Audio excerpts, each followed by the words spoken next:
உங்களுக்கு பெரிய லெவல்ல ஒரு லாபம் அமையக்கூடிய ஒரு வாய்ப்பு அடுத்த 42 நாள்ல இருக்கு. அப்ப நீங்க ஏதாவது ஒரு ப்ராஜெக்ட் பிளான் பண்றீங்க, ஏதாவது ஒரு ப்ராடக்ட் சேல்ஸ்க்கு பிளான் பண்றீங்க, இல்ல எங்கேயாவது பணம் வர வேண்டியிருக்கு அப்படின்னு சொல்லக்கூடிய மேஷ ராசி என்பவர்கள் இந்த காலகட்டத்தில முயற்சி பண்ணீங்கன்னா, உறுதியா பணம் வரும். அதன் மூலமாக தொழிலில் வெற்றி பெறக்கூடிய அமைப்பு உண்டு.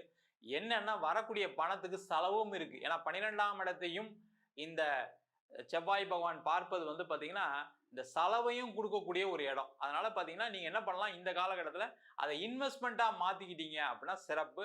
அந்த இன்வெஸ்ட் பண்ணீங்கன்னா, அடுத்த செவ்வாய் பயிற்சியில கண்டிப்பா அந்த இன்வெஸ்ட்மென்ட் திருப்பி வர்றதுக்கான வாய்ப்புகளை இந்த செவ்வாய் பகவான் கண்டிப்பா மேஷ ராசி என்பவருக்கு குடுப்பார். அதே மாரி இந்த 8ஆம் இடத்தை செவ்வாய் பார்க்கிறார். இந்த 8ஆம் இடத்தை செவ்வாய் பார்க்கும்போது என்ன ஆகும்னு கேட்டீங்கன்னா, திடீர் அதிர்ஷ்டம், திடீர் யோகம் உண்டு. அப்ப திடீர் அதிர்ஷ்டம் அப்படின்னு சொன்னா நெறைய பேர் கேட்கிறது எனக்கு ஏதாவது லாட்டரி விழுமா? இது நெறைய ஃபோன் வந்துகிட்டே இருக்கு இது மாரி. அப்ப திடீர் அதிர்ஷ்டம் சொல்லும்போது லாட்டரிலாம் விழ வேண்டாம். வர வேண்டிய பணம் வந்தாவே போதும்.